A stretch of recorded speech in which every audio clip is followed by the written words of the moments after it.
Not every smiling face is a friend. Some are demons wearing the skin of someone you once trusted. There comes a time when the people closest to you begin to reveal who they really are, not through their words, but through their energy, their actions, and the way your soul reacts when they enter the room. This isn't about superstition. This is about spiritual warfare disguised as everyday relationships. You've felt it. The heavy presence, the draining conversations, the unexplained anxiety after being around certain people. These aren't just toxic behaviors. Sometimes they are signs of something darker. If you've ever asked yourself, why does this person always leave me feeling worse? You may already be surrounded. In this message, we're not talking about ghosts, but spirits that live in people. Spirits that manipulate, confuse, and destroy from the inside out. Today, I'll give you 10 unshakable signs to spot demons hiding in friends and family before they take more than just your peace. There are people in your life who don't need to say a single harsh word or lift a finger to harm you. Just being in their presence drains your spirit like a leaking vessel, and you can't quite explain why. You walk into the room feeling fine, maybe even optimistic, but after spending time with them, your energy is gone, your mood has dropped, and your peace is disturbed. You try to justify it. Maybe they were just having a bad day. Maybe you're overreacting, but deep down, your soul knows something is off.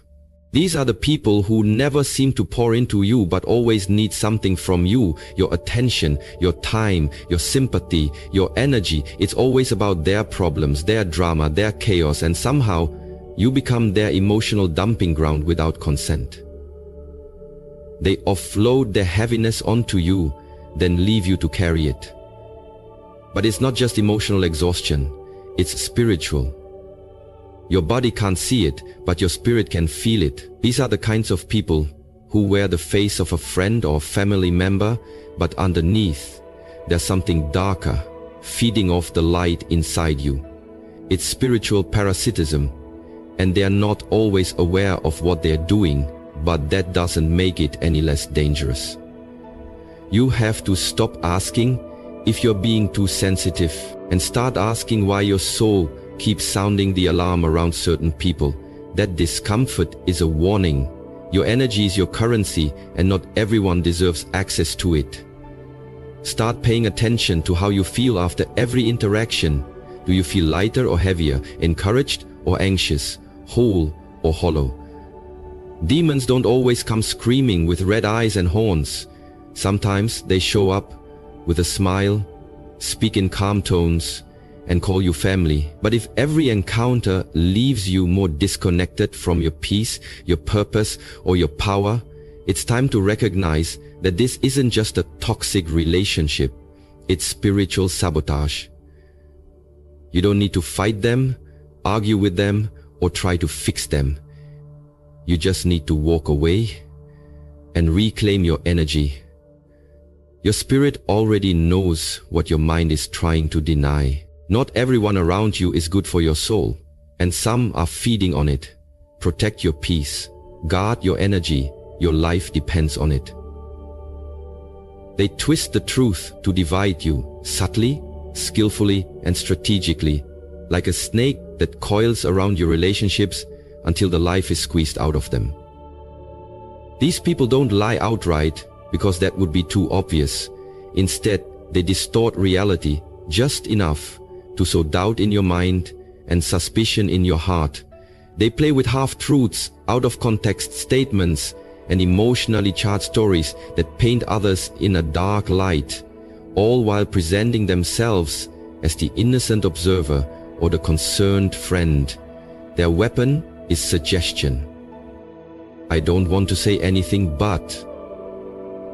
Or, maybe you should keep an eye on them. They don't seem trustworthy. Little phrases designed to create cracks in your trust, isolate you from people who actually care, and make themselves your sole emotional anchor. And once you begin to drift away from those who protect your spirit, you become vulnerable, dependent, and easier to manipulate. This is how demons operate. Not with obvious conflict, but with quiet confusion. They stir the pot just enough to trigger emotional reactions and then step back as chaos unfolds, pretending they had nothing to do with it.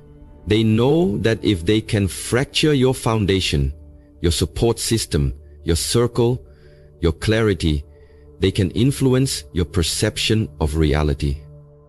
You'll start questioning the intentions of good people, believing lies over facts, and slowly adapting their narrative as your own. That is spiritual warfare disguised as conversation. And the most dangerous part? These people often appear deeply loyal, even loving. They tell you they have your back, that they're just being real or honest. But what they're really doing is planting spiritual poison between you and your peace. You'll begin to wonder why you're feeling more paranoid, why you're second-guessing relationships that once felt solid, and why your world feels heavier, until you trace it back to one person who always seems to be the common denominator in every broken bond. That's not a coincidence. That's a calculated disruption. Demonic spirits don't always scream, they whisper. They gaslight, they charm, and they divide. When someone consistently brings division but never resolution, constantly highlights flaws in others but never owns their own, understand this: they're not trying to protect you, they're trying to isolate you. And once you're alone, they own you. Wake up, protect your relationships, and most of all, protect your mind from the lies that come dressed as concern. They celebrate your weakness, not your strength, and if you're not paying close attention, you mistake their false concern for real support. These are the people who clap the loudest when you're broken, but go silent when you start to heal. They're right there to comfort you when you've hit rock bottom, when your heart is shattered, when your plans fall apart. But the moment you begin to rise, to gain clarity, to walk in confidence, their energy shifts. Suddenly, they're distant, sarcastic, dismissive, or even resentful. Why? Because your strength threatens their illusion of superiority. Your power exposes their insecurity. As long as you're struggling, they feel needed, relevant, even elevated. But when you stand tall, they feel small. So they prefer you dependent, not independent, uncertain, not empowered. And that's the twisted truth. They don't truly love you. They love the version of you that makes them feel better about themselves. They love the broken you because it doesn't challenge them. They love the version of you that doubts your worth, that seeks their approval, that remains in a state of emotional debt. But when you start setting boundaries, prioritizing yourself, dreaming bigger, and stepping into your purpose, they can't hide their discomfort. They may disguise their jealousy as humor, mocking your ambition, calling your progress a phase, or belittling your dreams as unrealistic. They'll say things like, "Don't forget where you came from," not out of love, but as a subtle reminder to shrink back down to the level they are comfortable with. Deep down, they don't want to see you win unless they're above you in the process. And that's how you know you're dealing with a spirit, not just a person. A spirit that fears light, that feeds on insecurity, and that celebrates failure as long as it keeps you tied to them. You need to watch how people respond not to your pain, but to your healing. Anyone who feels more connected to your weakness than your growth is not a friend. There is spiritual liability. Demons won't always try to destroy you with rage. Sometimes they'll destroy you with comfort. But comfort in your brokenness is not love, it's control. Stop confusing pity for loyalty. Pay attention to who supports your power, not just your pain. Because real love doesn't fear your strength, it fuels it. They disrespect boundaries repeatedly, not because they don't understand them, but because they believe the rules don't apply to them when it comes to you. These are the people who hear your no and treat it like a negotiation. You say you need space and they crowd it. You say you're busy and they demand your time. You set a limit and they take it as a challenge. This is not miscommunication, it's a spiritual trespass. When someone consistently steps over the lines you've drawn to protect your peace, your time, your energy, they are revealing a deeper truth. They don't value your autonomy, they value their access to you. And access without respect is exploitation. These individuals operate with a spirit of entitlement. They feel entitled to your time, your presence, your attention, and your emotional bandwidth, even when you've made it clear that you're running low. They disguise their intrusions as love or concern, but at the core, it's about control.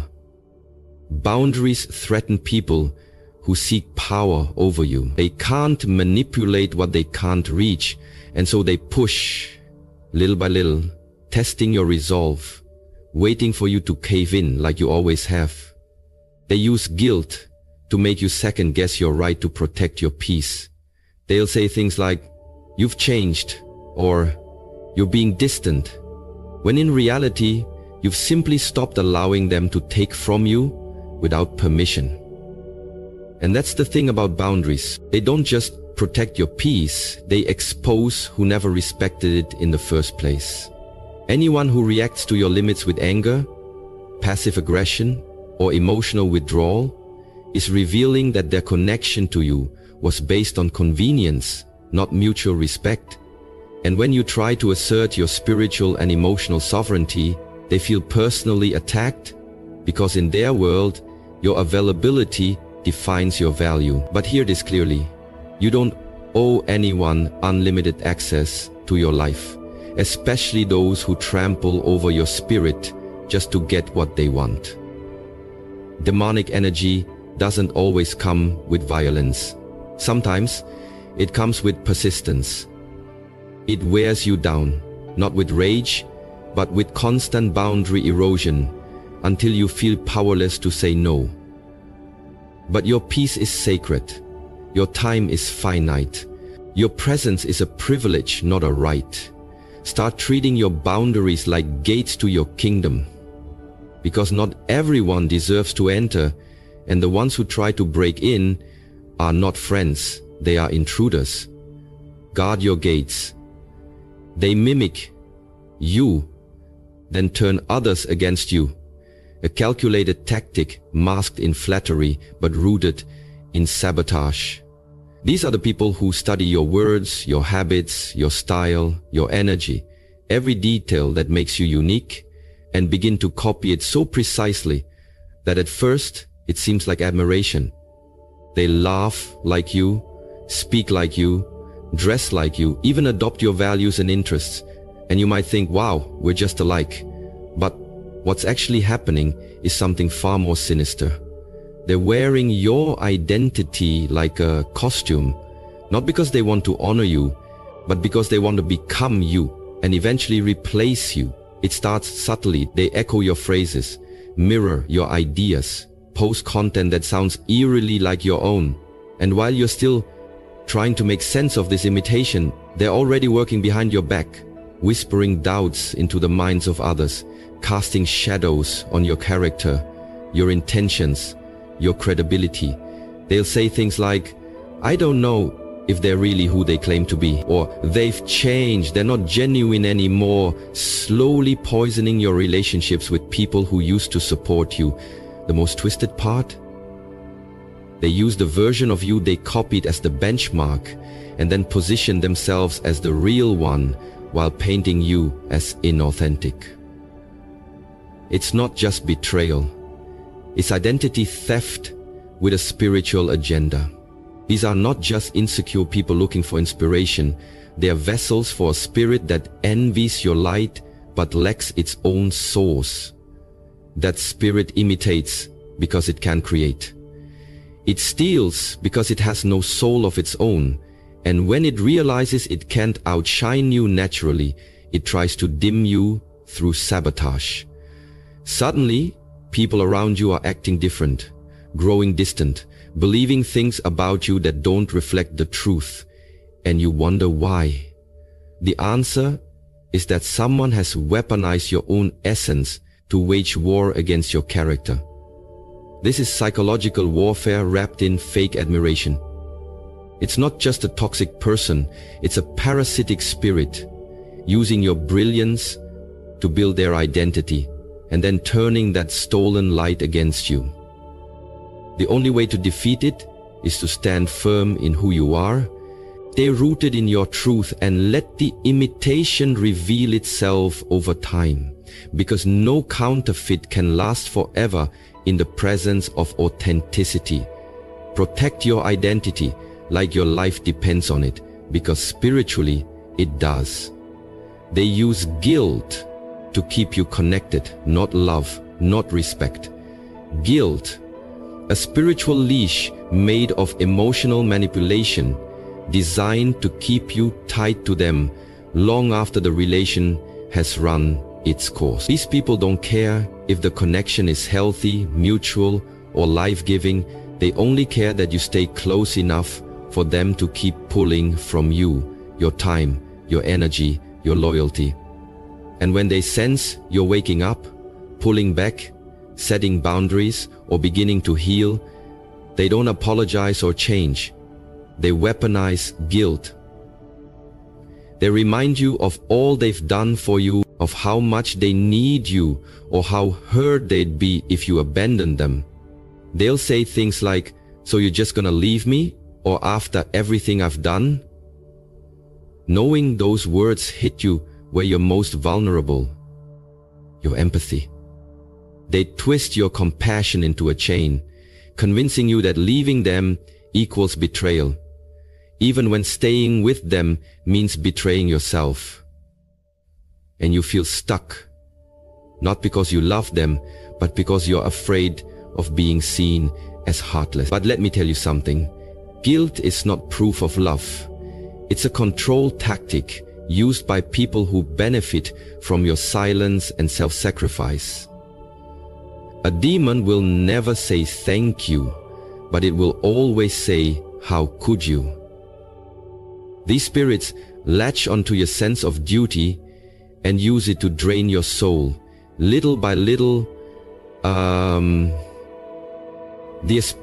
they will, until you're exhausted from trying to fix what was never yours to carry. They don't want healing, they want access. They don't want partnership, they want possession. They know that as long as you feel guilty for leaving, you'll stay, even when it's killing you spiritually. But love does not guilt trip. Real love empowers, uplifts, and frees you. Guilt binds you to people who refuse to grow, who see your evolution as a threat to their control. It's not your job to shrink so they can feel secure.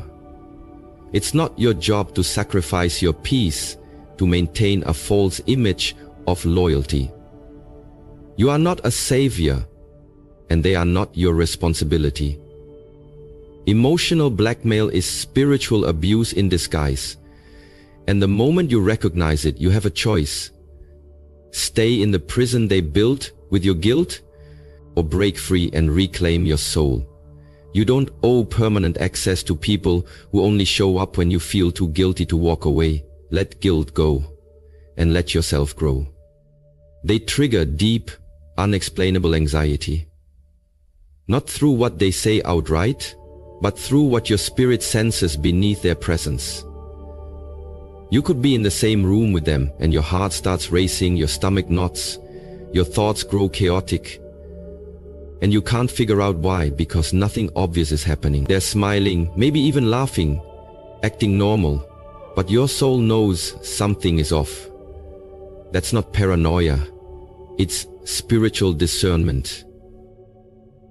Your body is reacting to an unseen force, a vibration that disrupts your peace and stirs your nervous system without warning. This kind of anxiety doesn't come from conflict. It comes from misalignment with energy that is dark, deceptive, or draining. You might try to brush it off, blame yourself, or label it as overthinking, but your body is wiser than your logic. It knows when it's under spiritual attack, even when your mind hasn't caught up yet. These people often carry heavy, chaotic energy, cloaked in charm or familiarity. They say all the right things, but their aura is loud with unrest, envy, bitterness, or manipulation, and you feel it even when you can't name it. They may even make you question your worth without insulting you directly. You leave every interaction second-guessing yourself, rethinking your choices, or feeling like your inner light has dimmed. And that's how you know. They haven't just touched your mind, they've disturbed your spirit. Anxiety is often the first warning sign that you're sitting in the presence of someone whose energy is not for you. And if every time you're around them, you feel smaller, more confused, less grounded, that is not a healthy connection. It's a spiritual warning. These are the people who seem to be nice on the outside, but they carry unresolved demons that cling to them and search for open doors in you. When you feel this kind of anxiety, don't dismiss it. Investigate it. Who are you around? What shifts inside you when they speak, when they touch you, when they linger in your space? Peace doesn't lie, and neither does tension. Sometimes your anxiety isn't a symptom, it's a message. It's your spirit saying, you're not safe here. And when your spirit speaks, you must listen. Because protecting your peace isn't a luxury, it's a survival skill. Never apologize for removing yourself from what your soul knows is wrong, even when nothing visible seems broken. The unseen world is louder than you think. They laugh when you cry and cry when you shine, because your pain makes them feel powerful and your progress makes them feel invisible.